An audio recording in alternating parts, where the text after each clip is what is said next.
get up with me, fuck sneak this and first person shooter. I hope they came with 3 switches, I crash out like fuck. Kendrick Lamar has finally made official the Big 3 beef. No more indirect disses or diss speculations, and we have Future and Metro Boomin to thank for that. I'm as surprised as you, as honestly I had no idea of a Future Drake beef, but clearly as seen from his recent album with Metro, the beef is solid. The Drake Future beef is said to have started after Drake and 21 Savage collaboration on Hellos. Future doesn't get along much with 21 Savage, and the reason behind this involves a girl, so I guess the friend of my enemy is my enemy. Future has even gone to an extent of prompting both fans and fellow rappers to pick a side, giving Tupak and Biggie vibes all over again. The Drake Metro Boomin beef you all knew existed after he didn't let Drake on his last album Heroes and Villains. After Drake's persistence, he let him record his verse but he never made the cut. The song ended up getting leaked by Drake and the rest is history. If by any way you wondered how a producer would beef with a rapper, now you know. Metro executed this by assembling Drake's biggest rival. Before you continue, hit that like button as it really helps push the video. In Metro Boomin's case, he saw Kendrick Lamar as the greatest opportunity for this. From what we've witnessed, it's safe to say he was 100% right in his choice, and though hit was aimed directly towards Drake, J. Cole did get some strays. First person shooter, I hope they came with 3 switches. I tried to brush this verse as a coincidence, but the follow-up bars confirmed it real. The lyrics was straight up impressive and well thought even for a Kendrick Lamar verse. It seems like he was thinking of an audience response after the track drops. All bars were met with a counter response covering possible weak points. The verse basically attacks the Big 3 narrative, where he clearly voiced his thoughts on why he is the greatest rapper, drawing references from Michael Jackson and Prince, where from his perspective is Prince while Drake is Michael Jackson. Based on the logic where most people consider Prince the more influential musician and Michael Jackson selling massive numbers. In simpler terms, he tries experimenting with new ideas while Drake follows more of a predictable path, once again outing J. Cole as the middle child, a position he has tried his best to fight most of his career.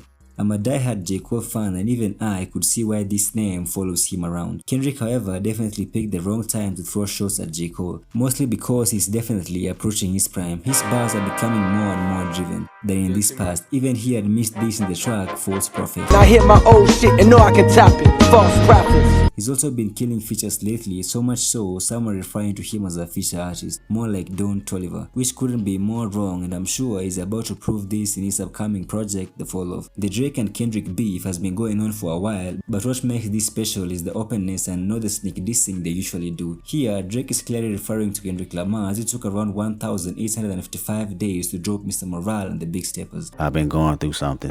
1,855 days. We can agree that Drake has clearly gotten more famous over the past years as much as he has become more or less respected than Kendrick, a fact that doesn't really sit well with Drake, more so because he's had a significantly larger body of work. The Kendrick and Drake beef has not been alive since the beginning of his career. One could even argue that the duo were the best of friends back in Kendrick's early days. As a matter of fact, Drake was the first person outside Kendrick's personal team to listen to Section 80. It obviously takes a lot of trust to share an unreleased body of work, as even one silly mistake could ruin the whole album release. In the start of his career, he dropped some impressive tracks, but without complete projects behind his back, he didn't have the same stardom position as his peers, Drake and J. Cole being included. Drake showed Kendrick love by taking him and A$AP Rocky on his Club Paradise tour. Drake even fought his management to have these guys on tour. All this would be mentioned in the year 2016 in the track 6 PM in Calabasas. A year later, Kendrick's fans would quickly grow as he released arguably one of his most amazing bodies of work, Good Kid, Mad City. Drake was even featured on the album in the track Poetic Justice, and so far their friendship seemed great. The difference between both artists were now starting to show, both music-wise and lifestyle-wise. The hate was sparked when DMX vented on how badly he wanted to beat up Drake on an elevator. When Kendrick was questioned about his opinions on DMX statements, he claimed to have thought of it as hilarious. After that, the only time they were singing the same track was in the year 2013 on A$AP Rocky's Fucking Problems. After that, they both went their separate ways and never really mentioned each other in any way. In the year 2013, things started getting significantly messier on both sides. Kendrick at this point was no longer an underground nor an upcoming rapper, as he had his career set and his confidence off the roof. Drake, on the other hand, also had a good year, winning awards and getting more love. With this came the comparison, Kendrick dropping a project earlier and getting positive critics all over. While most of his peers reached out to congratulate, Drake never really showed.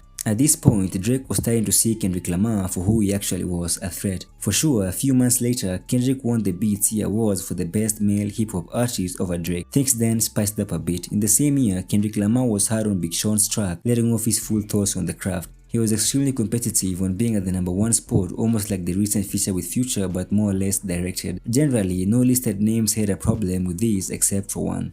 Drake. This is the moment the sensitive Drake era was birthed. Here, the long series of sneak disses began. Starting off with Drake's following release, Nothing Was the Same. From here, the motion was set, and with that, the current ongoing beef. Cole is most likely set to respond in his upcoming album, The Fall Off, and so is Drake. The possibility of Kendrick counter-responding to that is slim, as from how I see it, he might not be onto a project currently.